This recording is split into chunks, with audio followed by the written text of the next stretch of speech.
చాలా మంచి ప్రశ్న అండి. హ్మ్. శ్రోతలకి చాలా ఉపయోగకరంగా ఉంటుంది. మీరు చెప్పినట్టుగా ఫస్ట్ వేవ్ లో మనకు తెలియదు అసలు. హ్మ్. అసలు ఈ కోవిడ్ వైరస్ దాని యొక్క ఆహ్, కేస్ స్టడీ కానీ, దాని ఇల్నెస్ కోర్స్ కానీ, వైరల్ ఇల్నెస్ కోర్స్ కానీ మనకు తెలియదు. ప్రజలకి, ఈవెన్ సైంటిస్ట్‌లకి అంతగా తెలియదు. యెస్. కానీ ఫస్ట్ వేవ్ కొంత ఎండ్ అయ్యేసరికి చాలా వరకు దాని మీద పరిజ్ఞానాన్ని, సైంటిఫిక్ రీసెర్చ్‌ని పేపర్స్ ద్వారా మనం చాలా వరకు నాలెడ్జ్ తెలుసుకున్నాం. సో ఫస్ట్ వేవ్‌లో మనం ప్రికాషన్స్ మనం ఎలా తీసుకోవాలా అనే దాని మీదనే ఎక్కువగా మనము కాన్సన్ట్రేట్ చేసాం. సెకండ్ వేవ్ వచ్చేసరికి ఏమవుతుందంటే మనం చాలా వరకు కొంత ప్రికాషన్స్ తీసుకున్నా సరే కొంత నిర్లక్ష్యం వల్ల మనం చాలా వరకు చాలా సఫర్ అవ్వాల్సి వచ్చేసింది. ప్రజల్లో ఏంటంటే ఎలా ఉంటుందంటే ఆ, ఒక ఎక్కువ డెత్స్ వస్తుంటే మోర్టాలిటీ రేట్ పెరుగుతుండే కొద్దీ చాలా తొందరగా అలర్ట్ అవుతూ ఉంటారు.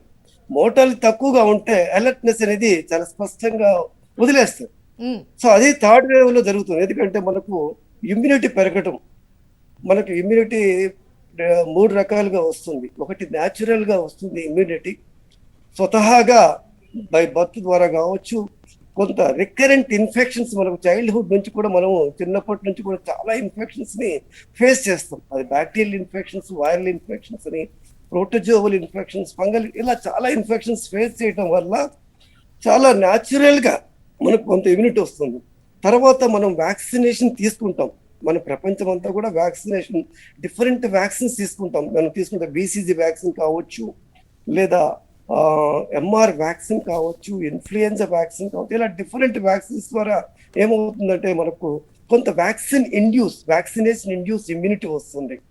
తర్వాత ఏంటంటే స్పెసిఫిక్ వ్యాక్సిన్స్ ఉంటాయి. కొన్ని స్పెసిఫిక్ డిసీజెస్ వచ్చినప్పుడు కొన్ని స్పెసిఫిక్ వ్యాక్సిన్స్ తీసుకోవడం, తద్వారా ఇమ్యూనిటీ. ఇలా ఈ త్రీ కారణాల వల్ల మూడు వ్యాక్సిన్స్ ద్వారా ఈ మూడు రకాలుగా మనము ఇమ్యూనిటీ వస్తుంది. ఈ ఇమ్యూనిటీ ఎప్పుడైతే మన బాడీలో హ్యూమన్ బీయింగ్స్ కి వస్తుందో, ఏ వైరసెస్ ఎన్ని మ్యూటేషన్స్ జరిగినప్పుడు కూడా ఈ ఈ ఇమ్యూనిటీ ఉండటం వల్ల ఏమవుతుందంటే ప్రొటెక్షన్ వస్తుంది. ఈ యెస్. ప్రొటెక్షన్ రావటం వల్ల ఇన్ఫెక్షన్ యొక్క ఇన్ఫెక్టివిటీ ఉండొచ్చు, కానీ కంటాజియస్నెస్ ఉంటుంది, స్ప్రెడబిలిటీ ఉంటుంది. R0 వాల్యూ ఇందాక చెప్పినట్టుగా 0.9 నుంచి 2.1, 2.5 ఇలా R0 వాల్యూ పెరగవచ్చు ఉంటుంది. ర్యాపిడిటీ ఉంటుంది, స్ప్రెడబిలిటీ ఉంటుంది, ఇన్ఫెక్టివిటీ ఉంటుంది, కంటాజియస్నెస్ ఉంటుంది. ఇవన్నీ ఉన్నా సరే ఏమవుతుందంటే ఇన్ ఆ ఇన్ఫెక్షన్, ఆ వైరల్ ఇన్ఫెక్షన్ అనేది కొంతవరకు, కొంత పార్ట్ వరకు మాత్రమే ఎఫెక్ట్ అవుతుంది. మీరు ఫర్ ఎగ్జాంపుల్ డెల్టా వైరస్ తీసుకున్నట్లయితే డెల్టా వేరియంట్ కావచ్చు, డెల్టా ప్లస్ వేరియంట్, అది ఈజీగా స్ప్రెడ్ గా లోవర్ రెస్పిరేటరీ ట్రాక్ట్ అంటే లంగ్స్ కి డైరెక్ట్ గా అటాక్ చేస్తుంది. అంటే ఫాస్ట్ గా నోస్ ద్వారా అప్పర్ రెస్పిరేటరీ ట్రాక్ట్ అంటే థ్రోట్ ద్వారా లంగ్స్ కి ఫాస్ట్ గా స్ప్రెడ్ అవుతుంది. అప్పట్లో ఏంటంటే వ్యాక్సినేషన్ సెకండ్ వేవ్ లో మనకు వ్యాక్సినేషన్ అంతగా అందుబాటులో లేదు. ప్రజలందరికీ కూడా అందుబాటులో లేదు. ఈవెన్ ఫస్ట్ డోస్ వేసుకున్న వాళ్ళు కూడా చాలా తక్కువ మంది అప్పటికి కూడా. సెకండ్ ఇప్పుడు ఒమిక్రాన్ వచ్చేసరికి ఏమవుతుందంటే ఒమిక్రాన్ కూడా as serious as that of the delta variant. మనకేమనిపిస్తుంది అంటే ఒమిక్రాన్ చాలా మైల్డ్ వైరసే కదా, ఆ, దానివల్ల ఎటువంటి నష్టం ఉండదు. ఎందుకు మైల్డ్ అనిపిస్తుంది అంటే మనకు ఈ వైరస్ అప్పర్ రెస్పిరేటరీ ట్రాక్ట్ వరకు మాత్రమే కన్ఫైన్డ్ అవుతుంది. అంటే థ్రోట్ వరకు మాత్రమే, నోస్ లేదా థ్రోట్ వరకే మాత్రం వచ్చి చిన్న కోల్డ్ లేదా flu like symptoms, mild myalgia, headache, body pains, low back pain, ఇచ్చి థ్రోట్ ఇచ్చింగ్, ఇలా మైల్డ్ సిమ్టమ్స్ వచ్చి తగ్గిపోతుంది. ఎటువంటి మెడిసిన్స్ ఏం అవసరం లేకుండా simple antipyretics, simple analgesics, anti inflammatory తీసుకుంటే సరిపోతుంది. అంతవరకే కనిపి. కానీ ఇదే వైరస్ ఈ ఒమిక్రాన్ ఉంటే, ఇదే ఒమిక్రాన్ వైరస్ డెల్టా వైరస్ టైంలో వచ్చుంటే అది చాలా డెడ్లీగా ఉండేది. ఒమిక్రాన్ కూడా చాలా డెడ్లీ వైరస్. కాకుంటే ఏంటంటే మన బాడీలో, హ్యూమన్ బీయింగ్స్ బాడీలో, అది వరల్డ్ వైడ్ ఎవరైనా కావచ్చు, ఇండియా కావచ్చు, యుఎస్ఏ కావచ్చు, అందరిలో కూడా హ్మ్. ఈ ఇమ్యూనిటీ పెరగటం వల్ల ఏమవుతుందంటే ఈ ఒమిక్రాన్ యొక్క ఇన్ఫెక్టివిటీ ఎక్కువ ఉన్నా సరే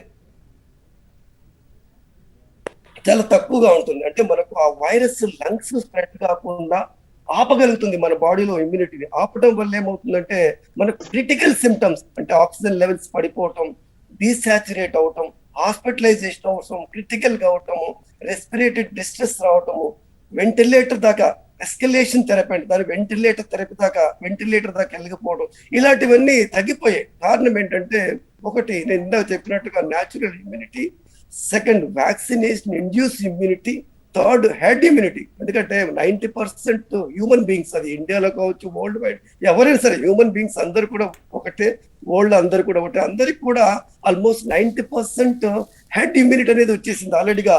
డైరెక్ట్ గా ఇండైరెక్ట్ గా అందరూ కూడా ఎఫెక్ట్ అయ్యారు. కాబట్టి కొంతమందిలో మాత్రమే ఈ టెస్టింగ్ చేయడం ద్వారా మనం డిటెక్ట్ చేయగలం.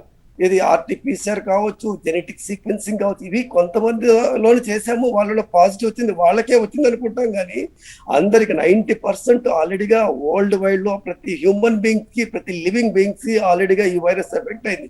అందుకే హెడ్ ఇమ్యూనిటీ అనేది ఆల్రెడీగా వచ్చింది. న్యాచురల్ ఇమ్యూనిటీ మనకు బీసీజీ వ్యాక్సినేషన్ ద్వారా, MR vaccination, measles, mumps, rubella vaccination, అలా డిఫరెంట్ వ్యాక్సిన్స్ ద్వారా మనకు ఆల్రెడీగా నాన్ స్పెసిఫిక్ ఇమ్యూనిటీ అంటాం. ఇమ్యూనిటీ 2 రకాలుగా ఉంటుంది, specific immunity, non specific immunity. Specific immunity అంటే మనం వ్యాక్సిన్, ఇప్పుడు కోవిడ్ వైరస్ కి అగెనిస్ట్ గా వ్యాక్సిన్ తీసుకుంటే దాని నుండి వచ్చేటువంటి ఇమ్యూనిటీ లేదా యాంటీబాడీస్ ప్రొడక్షన్ అనేది అది స్పెసిఫిక్ ఇమ్యూనిటీ అంటాం. లేదా డిఫరెంట్ వ్యాక్సిన్స్, మనం చైల్డ్హుడ్ నుంచి కూడా డిఫరెంట్ వ్యాక్సిన్స్ తీసుకుంటున్నాం. అది ఇండియాలో కావచ్చు వరల్డ్ లో కావచ్చు ఎవరైనా సరే తీసుకుంటాం. చైల్డ్హుడ్ నుంచి చాలా వ్యాక్సిన్స్ తీసుకున్నాం, measles, mumps, rubella, BCG vaccination, influenza vaccine, ఇలా పోలియో వ్యాక్సిన్, ఇలా డిఫరెంట్ వ్యాక్సిన్స్ ద్వారా మనకు నాన్ స్పెసిఫిక్ ఇమ్యూనిటీ అనేది వస్తుంది. ఈ non specific immunity, specific immunity plus natural immunity ఇవన్నీ కలిసిన వల్ల ఏమవుతుందంటే ఈ ఒమిక్రాన్ యొక్క కంటాజియస్నెస్ అండ్ ఫెటాలిటీ రేట్ తగ్గిపోయింది.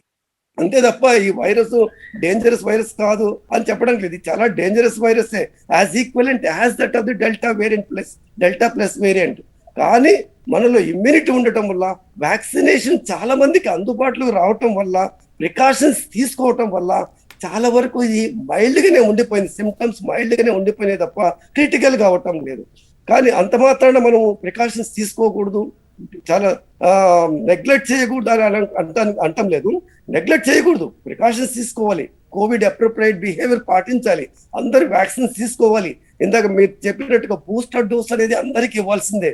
హెల్త్ ప్రొఫెషనల్స్ తో పాటు పాసిబుల్ అయితే జనరల్ పబ్లిక్ కి, particularly the patients who are above the age of 60 years old, those who are having comorbid conditions, concomitant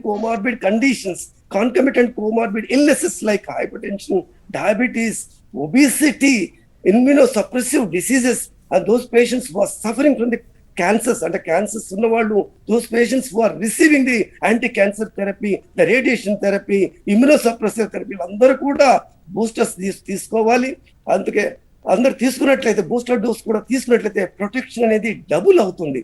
booster dose A vaccine తీసుకోవాలి అనేది చాలా important. Booster dose అంటే మనం ఏమనుకుంటాం, ఇంతకుముందు కోవిడ్ కోవాక్సిన్ తీసుకున్నాం కాబట్టి మళ్ళీ బూస్టర్ కూడా కోవాక్సిన్ తీసుకోవాలి. ఇంతకుముందు కోవిషీల్డ్ తీసుకున్నాం, బూస్టర్ డోస్ కూడా కోవిషీల్డే తీసుకోవాలి. ఇంతకుముందు ఆక్స్ఫర్డ్ వ్యాక్సిన్ తీసుకున్నాం, ఇప్పుడు ఆక్స్ఫర్డే తీసుకోవాలి. మోడర్నా వ్యాక్సిన్ తీసుకున్నాం, ఇప్పుడు బూస్ట్ అలా అని కాదు. ఇప్పుడు కోవాక్సిన్ తీసుకున్నట్లయితే ఇంతకుముందు 2 doses, ఇప్పుడు కోవిషీల్డ్ తీసుకోండి. ఇంతకుముందు కోవిషీల్డ్ తీసుకుంటే కోవాక్సిన్ తీసుకోండి. దీనివల్ల ఏమవుతుంటే you will get mixed immunity. అంటే antibodies will be protection will be more, almost 6 times more, double more increase than the same vaccine as a booster dose. Right. అదే వ్యాక్సిన్ తీసుకోవటం వల్ల బూస్టర్ డోస్ పెద్దగా improvement ఉండదు, పెద్దగా antibody production అనేది ఎక్కువగా ఉండదు. If you change the vaccine as a booster dose, definitely immunity concentration, antibody production concentration will be 6-fold than original basal value. అంటే అంత 6 times మీకు వ్యాక్సినేషన్ వల్ల, ఈ వ్యాక్సిన్ చేంజ్ అవటం వల్ల, బూస్టర్ డోస్ చేంజ్ చేసుకోవటం వల్ల మీకు ఇమ్యూనిటీ లెవెల్స్ 6 times పెరుగుతుంది. కాబట్టి ఈ బూస్టర్ డోస్ అనేది అందరికీ కంపల్సరీగా తీసుకోవాలి.